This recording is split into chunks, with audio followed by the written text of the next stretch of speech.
is going on, guys? JD from New York here. Official WWE Payback review and results for tonight's pay-per-view live on the WWE Network from the Allstate Arena in Chicago, Illinois. I really am having a difficult time to rant here. I want to rant, and I want to bitch, and I want to moan, and I want to complain about what we've seen in the closing segments of Payback. I would have normally done something like that, and I'm trying to choose my words carefully, and I want to be logical here. Yes, I am disappointed we did not get any surprises. I'm disappointed we didn't see Finn Balor. I'm disappointed in WWE treating Roman Reigns as the second coming of Superman. Seriously. I don't understand what it is with WWE and these mythical fucking WWE superstars that they handpick to be the face of the company. It was Hulk Hogan, it was John Cena, it was Roman Reigns. They all have one thing in common.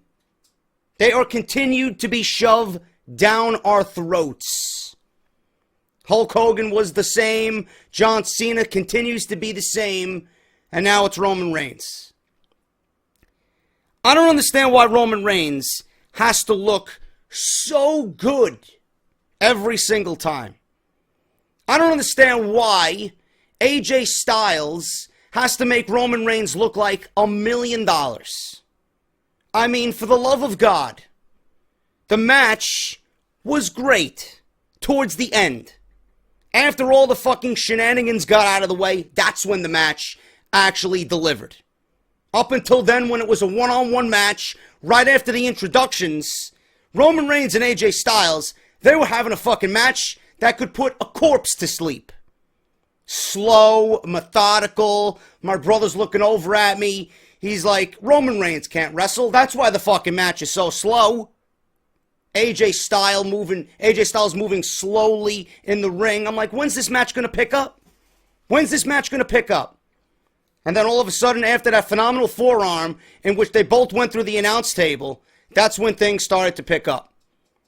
Ended in a count out, and I was about to fucking tweet my life away, cursing WWE if this was really the way that they were going to end this show with 20 minutes left to go. Thank God Shane McMahon came out and said, listen, this is a new era, and being that it is a new era, I'm starting the match all over again with no count out. Thank God for Shane McMahon. I'm like, okay. So before I actually hit that send button on my phone, I had to delete everything because Shane McMahon came out. Then, all of a sudden, it happened again. Shenanigans after shenanigans. Roman Reigns with a low blow to AJ Styles. Referee calls for the bell. AJ Styles win the match again. So now, Stephanie McMahon comes out and says, no disqualifications. Now we have a no disqualification, no count-out match for the WWE Championship. Before you know it, Bullet Club is coming out. Before you know it, the Usos are coming out. Before you know it, all hell's breaking loose. And Roman Reigns, after everything, fucking 450 splashes, phenomenal forearms, an attempted fucking Styles Clash, a calf crusher, he still wins the match with no surprises at all to close the show.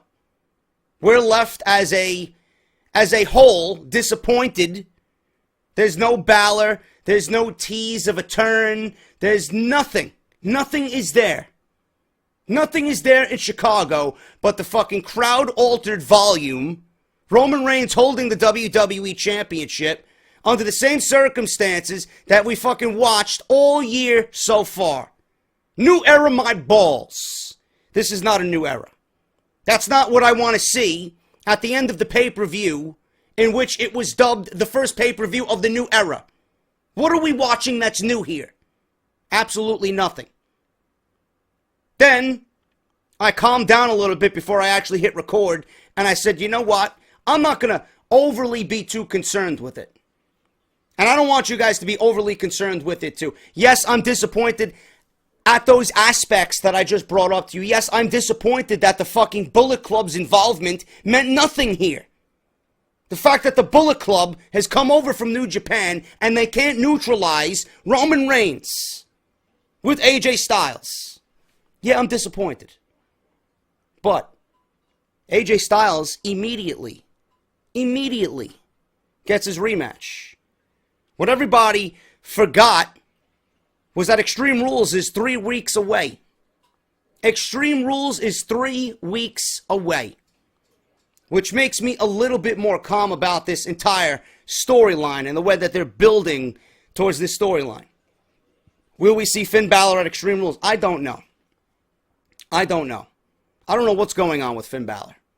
And I'm sticking to my guns. I'm sticking to my guns here. I don't want to know what's happening. I don't want to know where Balor's going to be involved. I don't know when, where, how. I don't want to know. I don't care. Because when it actually happens, I want to be genuinely surprised and I want to mark out. The only thing that I have a problem with is how dominant Roman Reigns is made to look at the expense of others, yet he doesn't deserve to look that good. Because he really isn't that good. He gets by. He's decent. But that doesn't mean AJ Styles has to fucking lay down for him after dominating most of that match. AJ Styles went out there and gave you his fucking body for 20 minutes. Did you see what the man did tonight? That's why they call him phenomenal. Guy's fucking amazing in the ring. Yet he lays down for Roman Reigns. Another one to make Roman Reigns look good. And what happens for? What does Roman Reigns get in return? Nothing but fucking negativity. Nothing. I don't know what Roman Reigns is, but according to what I see with my eyes, this man is the most hated fucking figure in the entire company. By default, that makes him a heel. WWE will continue to ignore the voice of the people when it comes to Roman Reigns. This man is a fucking heel. They won't embrace it. Yet he's still shoved down our throats as if he was fucking Hulk Hogan, John Cena, mixed, created in a fucking lab. That's all he is. It's disgusting. It is absolutely disgusting. This is 2016. I'm going to tell you what I told everybody on my iTunes podcast. I want you guys to go fucking listen to it, and I want you to go fucking download it, and I want you to go follow and subscribe. This is not a new era. Cut the shit. Cut the bullshit. Cut the fucking hashtags and the fucking mottos and the subtitles for these pay-per-views. It's not a new era. You'll know when it's a new era. When Roman Reigns is not the champion, it'll be a new era. When WWE realizes that this man is a fucking failed experiment, then it'll be a new era. A new era means complete fucking change. All because you put a Sami Zayn and a Kevin Owens and a Bullet Club and an AJ Styles at the forefront of your fucking programming. That doesn't mean new era. That means we're finally getting what we deserve, good wrestling. But if you really want to usher in a new era, look at that word, era. It means what we will be looking at for the future, the years to come in WWE. You mean to tell me we have to look at Roman Reigns holding a title after every fucking pay-per-view? My brother even said it tonight. He's like, every near fall with Roman Reigns, I know for a fact this guy's not fucking being beat. I know for a fact this guy's kicking out at every fucking near fall. You just never get that feeling with Roman Reigns that he's going to be beat. Because he's a WWE manufactured product. It's bullshit. This is not a new era. New era means complete fucking change. Raw needs to be completely changed. Your outlook on the fucking product needs to be completely changed. Raw as a whole is the one thing to this company that is the fucking heart and soul of the WWE. Everything that happens on Monday Night Raw has a direct effect on everything that happens in that company. Otherwise, it wouldn't be at the forefront of a major storyline. Everything that happens on Raw is the heart and soul of WWE. And unless you change what happens on Raw, everything else will remain the same. Raw needs to be completely changed in order for you to say this is a new era in WWE. Roman Reigns needs to be removed as WWE Champion for this to be called a new era. And I'm talking about complete fucking change. Theme music, announcers, set, everything. Everything needs to be changed. Attitude needs to be changed. Payback was a great fucking wrestling show tonight. It was a great show. In terms of wrestling, it did not disappoint. Not even the Roman Reigns AJ Styles match disappointed. What disappointed me was WWE shoving him down our throats again. And then I'll have some fucking idiot, some guy I can't pronounce his name in the comments section, come into me, oh, you hate Roman Reigns. Roman Reigns is best. Spell his name correctly before you fucking address me, goon. How you gonna spell his name tonight? R-A-I-N-S or R-E-I-G-N-S? Renangs. Reigns. It was raining in New York today. It wasn't raining Roman Reigns. Give me a break. Know the product before you actually address me. What I'm saying is complete truth. This is not a new era. What we've seen tonight in closing disappointed a lot of fucking people. And it goes back to what I said. It goes back to what I said on Off the Script. You're getting the network for $9.99. You're getting the WWE network for free if you sign up for the month. You think WWE is going to give away a Finn Balor debut tonight when we all wanted it? What did Vince McMahon say tonight when he made Shane and Stephanie co-leaders of Monday Night Raw? What did he say? He's not here to make us happy. He's here to make himself happy. Sprinkles of truth in everything the man says. You think he's fucking acting. You think he's fucking on TV playing a character. No, that's Vince McMahon. He's not here to make us happy. He's here to make himself happy. He's here to make himself money. This is what he means to us. This is what he's giving us. Other than that, I don't know what else to tell you people. I really don't. I'm not going to sit here and overly bash the pay-per-view because it was a very, very good pay-per-view. WWE has all the potential in the world to continue doing what they did inside that ring tonight. Storylines, they progressed, you know. I'm not going to sit here and tell you that they didn't. They did. But how much of it can really progress when they book 2 pay-per-views in the same month? Now we have Extreme Rules in 3 weeks. Will this be the conclusion of most of these feuds? I don't know. I don't know what WWE has planned. I can tell you right now, out of most of these outcomes tonight, we're probably going to be seeing this entire pay-per-view with stipulations on May 22nd, 23rd, whenever the fuck the pay-per-view is. So, based on that, I'm not going to be too overly upset with the AJ Styles Roman Reigns situation. Yeah, we want to see Balor. Yeah, we want to see what happens with his inclusion on the main roster. Yeah, we want to see what happens with this Bullet Club. If it's going to really usher in the Shield and the Balor Club and one big head-on collision for both factions. I don't know. I don't know.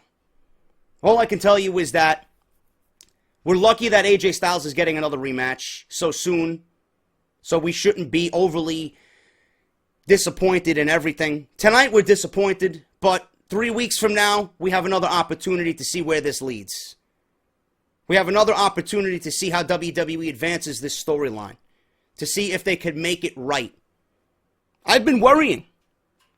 I've been worrying that WWE has so much fucking potential and talent here that they're going to be overwhelmed and not get things right. They were overwhelmed when the talent was pretty much taken away from them every single week with the injuries that mounted up before WrestleMania. And they suffered. They were overwhelmed with the fact that they did not have top-tier talent going into WrestleMania. Now, with everybody ready to come back slowly but surely, I think they're going to be overwhelmed in a good way. And with all the talent coming back, they're going to be overwhelmed in the point that they're not going to know what to do with half of it because they have so much. So I don't know what's going on with WWE right now. I really don't. Payback as a whole, it was a very good wrestling show. But there's only so much that could be done to build for Extreme Rules. You know, there really wasn't much progression on this show. And I'm hoping WWE is really, really planning Balor's debut to be huge. We didn't see Seth Rollins either. You know, people saying that he was going to be in Chicago. He probably was in Chicago to talk about when he will be back. Because he is nearing that time in which he will be ready. He was probably there to meet with Triple H and Vince and Stephanie to let them know when he's coming back and to plan his return. But he probably didn't even, you know, it didn't even make sense for him to be on TV. Balor, we could have seen on TV, but WWE, I'm hoping, has bigger things planned for Finn Balor. So, I'm telling you guys, yes, I'm slightly disappointed. I'm not kissing WWE's ass. I'm not saying that, you know, everybody has to fucking riot and bitch and moan and complain and cancel the fucking network. But let's see how this goes into Extreme Rules. 3 weeks away. We only have to wait 3 weeks. So, I'm going to keep an open mind. I want you guys to do the same. I'm just fucking sick and tired of this Roman Reigns shit, man. I really am. Give me a break. Same old shit every single pay-per-view. And this is going to be the fucking Roman Empire. The reigns. The reign of reigns. This is what we're going to have to get used to. I really wish WWE would give us a fucking credible champion that, you know, we can all get behind. Instead of fucking loathing and fucking hating. Nobody wants to see this guy hold the belt after a fucking pay-per-view. Especially not against a guy like AJ Styles. Give me a break, man. So fucking stupid. Absolutely fucking stupid. Let's get on with the rest of this review, man. Those are my opening thoughts on the main event. There's not really much I can say. I'm going to keep an open mind. I really am. I'm just going to keep an open mind because I know Balor is looming somewhere. When, where, how, I don't know. But when it happens, we're all going to be happy. And we'll just take it from there. The Tag Team Tournament Finals opened this pay-per-view. Match didn't even take place, barely. Barely. It was a no fucking contest. 4 minutes in, and we all had the fucking scare of the year after what happened in this match. I don't know how this match was produced and scripted, but it looks like the baseball sliding might have to fucking be taken out of WWE. I don't know what's going on here, but Simon Gotch Irish whipped or threw Enzo into the fucking ropes. Now, some of you were telling me on Twitter that he was dazed before this spot actually took place. He was kicked in the gut. He was dazed. I don't know about all that.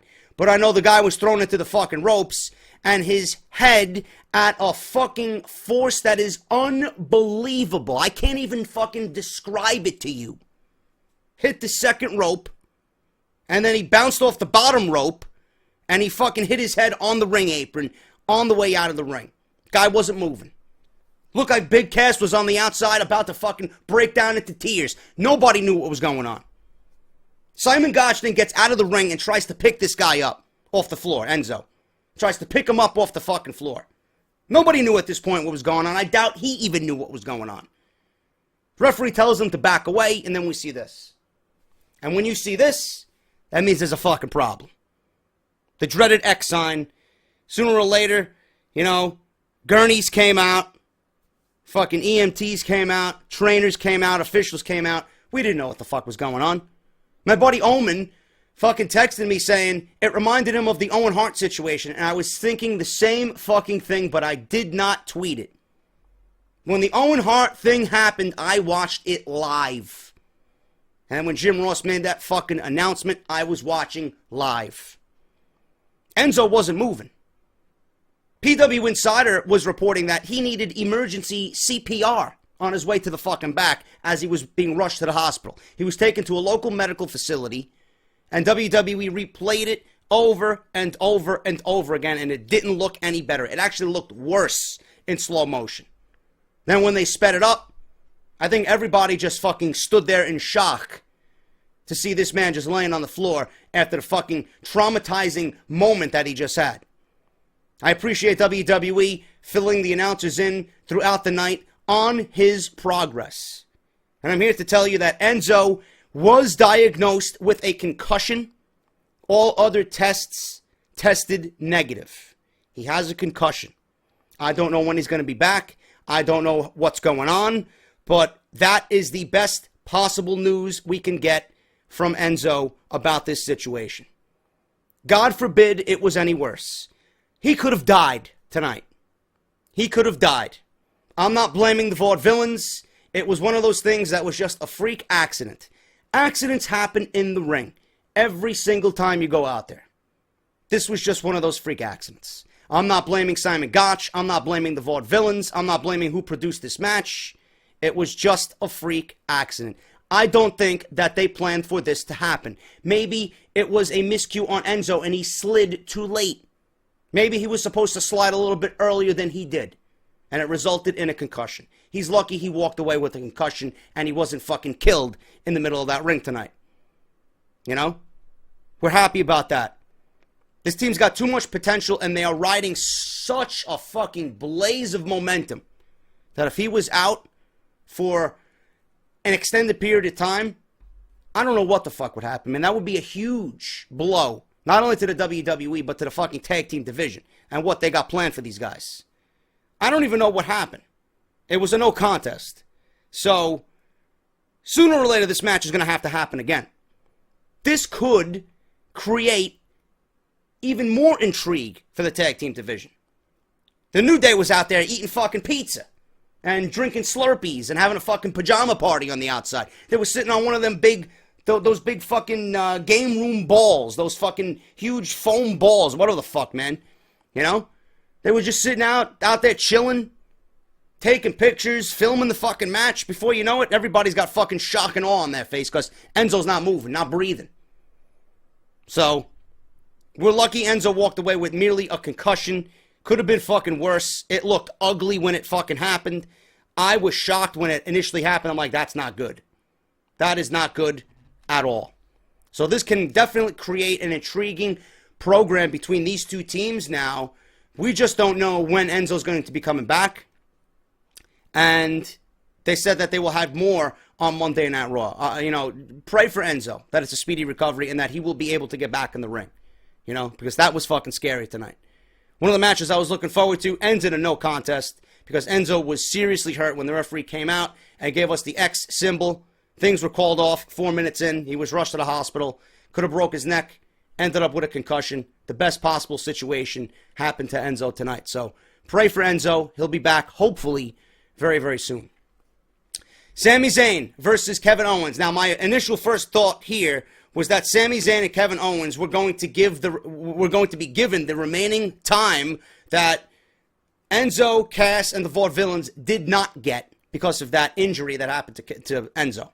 So I thought we were going to get 20, 25 minutes out of these guys, and that actually went to somewhere else. I don't know why it wasn't given to these guys because this match was fucking unbelievable.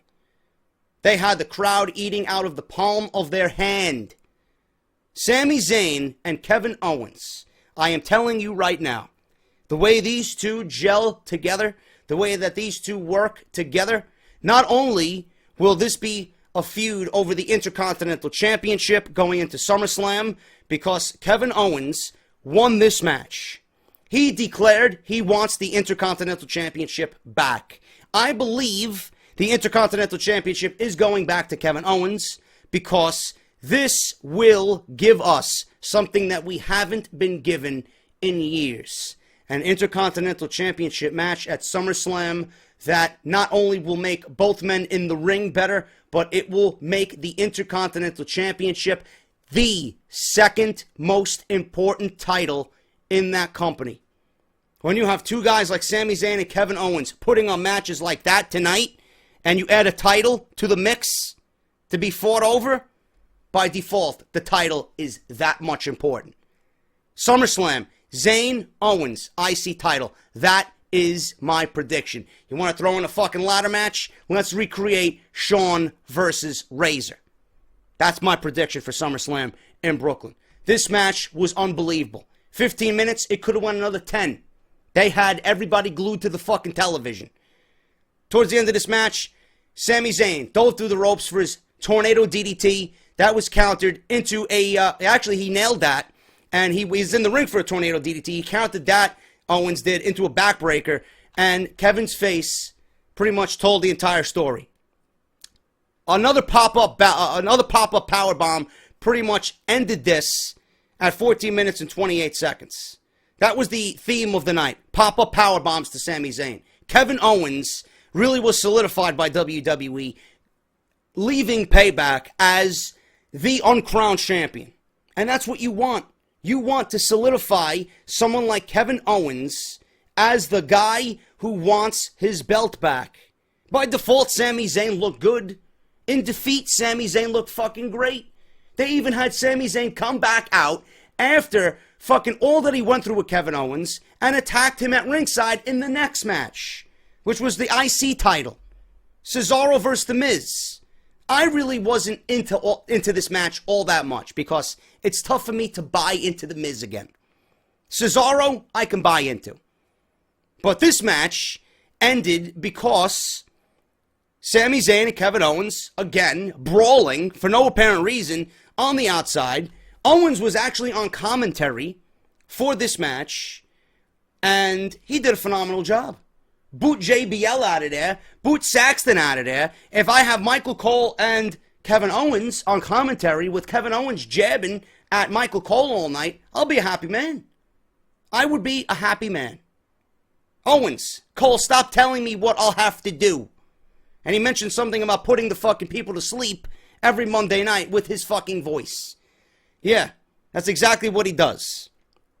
This match ended with Sami Zayn and Kevin Owens brawling from the outside. Sami Zayn dove onto Kevin Owens and the announce table. This actually filtered into the ring, and it distracted Cesaro enough to the point where The Miz got a roll-up at 10 minutes and 26 seconds. Cesaro stunned. Cesaro was stunned. At the end of the match, Kevin Owens lays out Sami Zayn again with another pop-up powerbomb. Maurice saves her husband from a fucking beatdown and a powerbomb of his own. And what I seen tonight is Kevin Owens standing tall. Sami Zayn, defiant, not giving up. He wants another crack at Kevin Owens. Cesaro screwed over. The Miz wins because of a distraction. You put all these guys together at Extreme Rules, Fatal 4-Way for the IC title. Kevin Owens wins his title back. That's what I think's going to happen. That's where they're going with this. So, small baby steps leading into Extreme Rules. Miz, Cesaro, Owens, Zayn battling over the title. WWE had this program in their hands at the beginning of the year. They went away from it. We all thought, was WWE going to give us Sami Zayn versus Kevin Owens again? Because if Sami Zayn's coming up to the main roster, there's no better individual to feud with than Kevin Owens. Now, we're starting to see that WWE might be possibly working their way back to that with a conclusion match happening at SummerSlam. Kevin Owens winning the IC title would not only be best for business, but it's going to be better for Sami Zayn too, because that will be his crowning moment and the biggest achievement thus far for him on the main roster. Owens, Zayn, SummerSlam, IC title. That's where I see this going. But right now, Miz beat Cesaro with a handful of trunks. We're leading to a possible fatal 4-way at Extreme Rules. Chris Jericho versus Dean Ambrose fought, which seemed like forever. And I said this on my podcast, and I said this on my preview and predictions. Every time Dean Ambrose gets into a fucking match, I always ask myself, why is this guy feuding? Why is he feuding with Jericho? Why is he feuding with Wyatt? The only one that I actually enjoyed him feuding with was Kevin Owens, because the Intercontinental title was on the line. And that last man standing match that they had at the Royal Rumble was fucking great. It was a great fucking match. But I just don't understand this. I'm not going to sit here and bash the match. Jericho worked his fucking ass off. I mean, it wasn't the greatest match ever. There was a few botches here and there. There was a few sloppy moments here and there. But why is Dean Ambrose fighting Chris Jericho? Did WWE bring up the fact that Jericho walked out on Ambrose and Reigns when they teamed together against the Wyatt family at Night of Champions 2015? Of course not.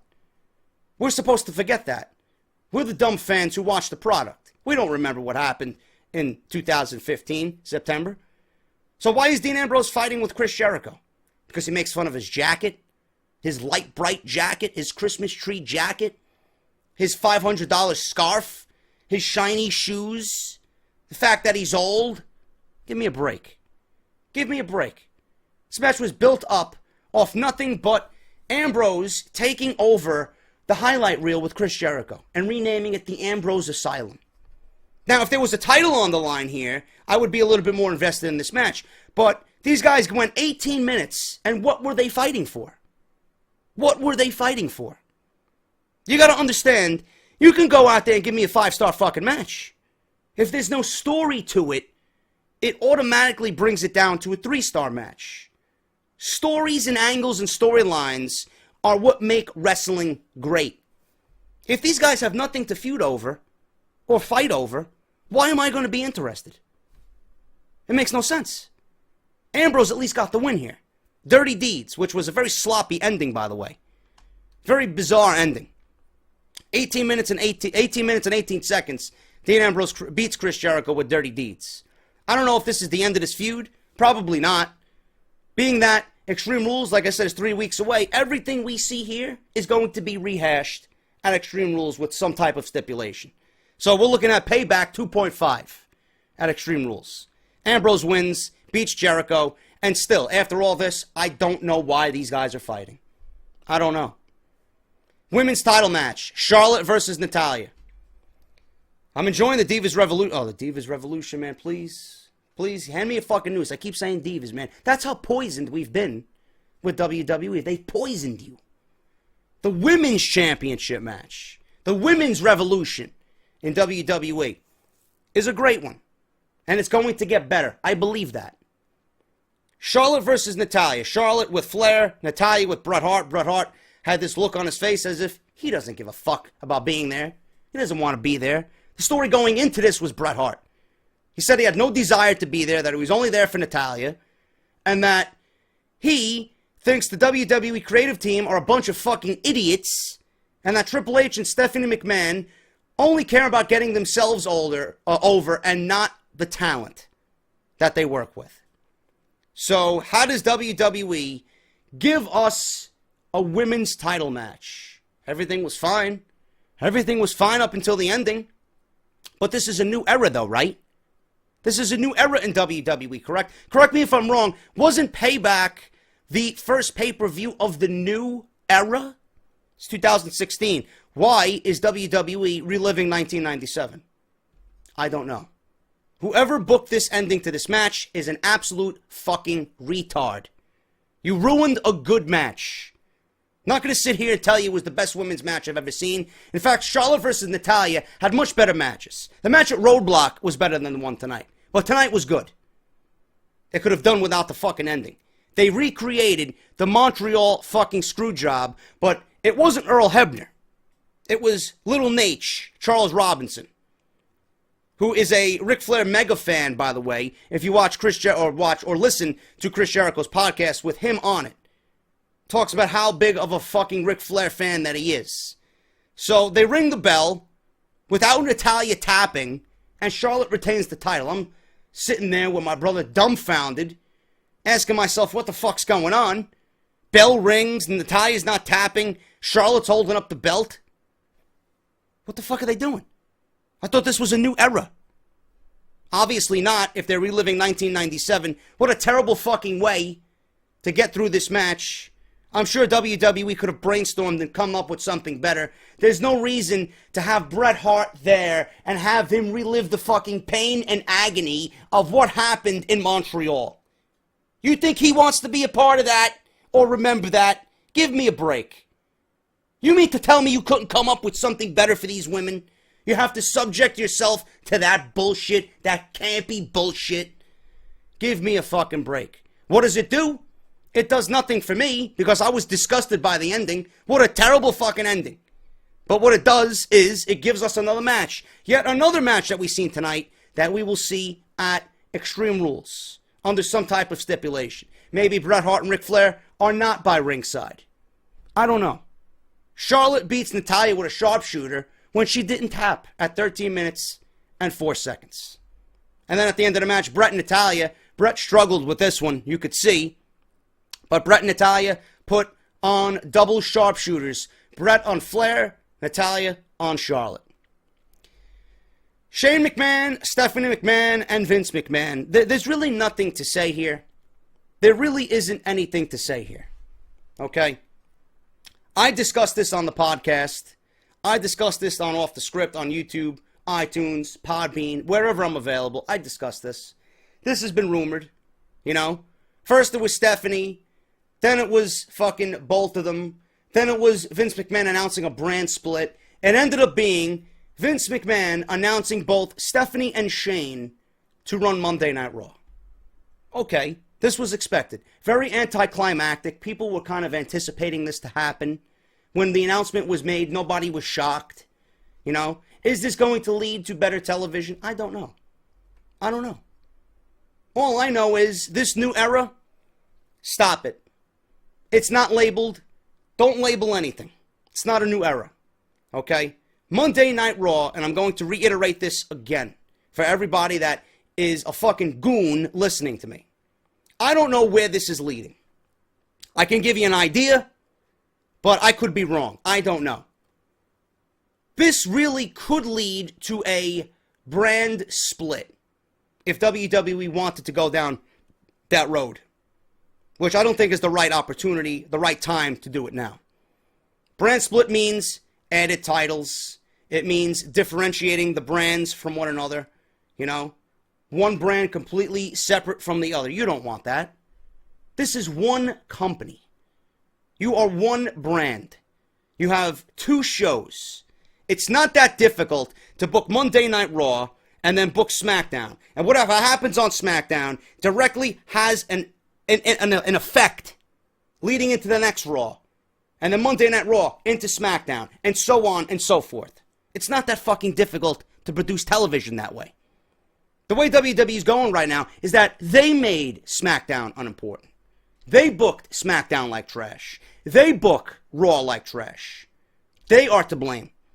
3 hours is to blame for Monday Night Raw being so fucking stale and boring and uninteresting. You can't do it that way. As long as Raw is 3 hours, there will be no brand split. If there is, it will kill the fucking product. You are not splitting the rosters and dividing them solely to one show specifically with Raw 3 hours. That means you're taking away talent on Raw and you're still expecting them to produce television on USA for 3 hours. Not possible. Not possible. That means you're going to add back the World Heavyweight Championship. You're going to add Tag Team Championships. You're going to add another Women's Championship. Give me a break. I was fucking thrilled when WWE got rid of that big gold belt, that old school WCW belt. I was pleased when they got rid of the fucking tag team title and went back to the way things should have been all along. One title, one mid-card title. You add the US title and one tag team title and then a women's championship. That's all you need. That is all you need. With the influx of fucking guys coming back off the DL, WWE has more than enough fucking talent to produce 3 hours of good Raw. I understand why they could not with all the injuries that happened in the beginning of the year, bleeding back into 2015. I understand that. But if this is leading to a brand split, you have to fucking work it out to the point where it's going to make sense. No addition of titles. No fucking guys specifically on one brand. Champions need to revolve around both brands. No split pay-per-views. Remember that? You guys were pleased with that? You guys were pleased with fucking the garbage that we were given on pay-per-view? One pay-per-view is a Raw pay-per-view for the month. The next is a SmackDown. That was horrendous. It was fucking horrendous. One brand, one roster, 5 titles, and that's all you need. That is all you need. Instead of making this a brand split, instead of leading this and having this lead to a brand split, this is what WWE should do. Now that Raw is being run by Shane and Stephanie, this is the perfect opportunity to reintroduce Triple H. Triple H, again, off TV, selling the WrestleMania beatdown that Roman Reigns gave him. He lost the title. He disappeared for a few weeks, a month, 2 months, whatever the case may be. You think he's going to remain quiet about this? Of course not. He is the authority. He has been the authority figure on Monday Night Raw for 3 years. For 3 fucking years. You think he's going to remain quiet about this? No. Not at all. What this means is Triple H is going to come back and he's going to force himself into this storyline. Whether this means Triple H versus Shane McMahon, I don't know if Shane McMahon's going to get back in the ring and wrestle Triple H. But what this could be is a reintroduction of Seth Rollins. Now, I wouldn't necessarily say Seth Rollins is the best choice here, because if the Balor Club is being formed in the WWE and Roman Reigns is going to be overwhelmed with the Balor Club and have his title threatened, maybe he gets the Shield back together and they go against the Balor Club, and then you have Shane versus Triple H at SummerSlam. So you have not one, but 2 major storylines. If there is no Shield being reformed, then you could put Seth Rollins in this storyline because he has loose ends to tie up with Triple H anyway. And again, I'm not sure if Shane McMahon wants to get back in the ring after what happened with The Undertaker. I don't know how he feels. I'm sure he could if he wanted to, but it would make more sense if Seth Rollins gets in there to go one-on-one with Triple H to fight for Shane McMahon. There's a few ways to go about this. But we all knew and expected Vince McMahon to come out and give both his children control of Monday Night Raw. This is going to lead to dissension. This is going to lead to a divide in the family. Something needs to be done, and the culmination of this, the conclusion of this, is going to happen at SummerSlam. Whether that's Shane McMahon versus Triple H, Seth Rollins returning to go against Triple H, I don't know. I don't know. It's going to be one of the two. Or if that happens and Seth Rollins doesn't go into this storyline with Triple H, then we can have the Shield versus the Balor Club. And Finn Balor's debut, he can go against Roman Reigns, whatever the fucking case may be. I don't know. Again, I'm overwhelmed even thinking about it. Can you imagine working for WWE? So many ideas, so much talent. You don't think they're going to be overwhelmed with the amount of ideas that they could possibly go with? I'm overwhelmed, and I don't even fucking work for them. So many ideas. But all we know, with this storyline, amongst all the CM Punk chants that happened tonight, which Vince McMahon played very well, you know, Triple H is going to be involved in this some way, shape, or form. He is going to return. That's all I know about that. And then, obviously, we talked about the world title match at the beginning of this show and how we were disappointed that there was no surprises. I'm letting you guys know, again, don't be overly disappointed. I know there's going to be some hardcore out there. There's going to be some diehards out there that are upset with the way WWE is handling the Bullet Club. I wouldn't be too concerned yet. AJ is getting a rematch. That was already announced. So some of that pain and disgust, okay, you can put that to the side. AJ is getting another shot. When we see Balor, how we see Balor, where we see Balor, just enjoy the moment, man. Yeah, I'm upset with Reigns. I'm fucking tired of it already. Not even one title defense, and I'm fucking tired of his fucking reign already. Now, I don't like the way they handled the Bullet Club. I don't like the fact that AJ Styles was fed to Roman Reigns to make him look good amongst all this campy bullshit. But we do have another rematch. We still have Finn Balor looming. The Balor Club is still looming. Who knows what's going to happen? It's going to be a must-see WWE Raw tomorrow. And that's all I can say about that, man. That's my review. Payback, great in-ring action, scare of the fucking year with Enzo. Thank God he's all right. And Stephanie McMahon and Shane McMahon running Monday Night Raw. That's all I got. Great in-ring action tonight, which I expected. Hopefully, WWE continues that on Monday Night Raw. I just can't be overly fucking pleased with how they ended that show tonight. Lack of excitement, lack of surprises. It's a pay-per-view. The biggest things need to be happening at a pay-per-view. Definitely. I don't give a shit if it's $9.99, $99.99, free. I don't care. The biggest things in the company need to be happening on a pay-per-view. Because you hype it up so much and you build towards it. When it ends like it did tonight, people are always going to be left disappointed. You can't do that. Hopefully there is some surprises left for Monday Night Raw. Hopefully WWE gives us a good show. That's all we can hope for. But AJ Styles is getting a rematch. Extreme Rules, 3 weeks away. Everything you've seen tonight, going to be rehashed at Extreme Rules with some type of stipulation. I'll be covering it, as always, right here. If you missed Off the Script this weekend, make sure to go back and check it out. My podcast, episode 115, live on the channel right now. iTunes, Podbean, Stitcher Radio, and AudioBoom. Podcast is live. Go check it out. And until then, guys, I'll be back with my Monday Night Raw review tomorrow night. I'm JD. Hit that thumbs up, and I'll see you all from Monday Night Raw. Thank you guys for watching.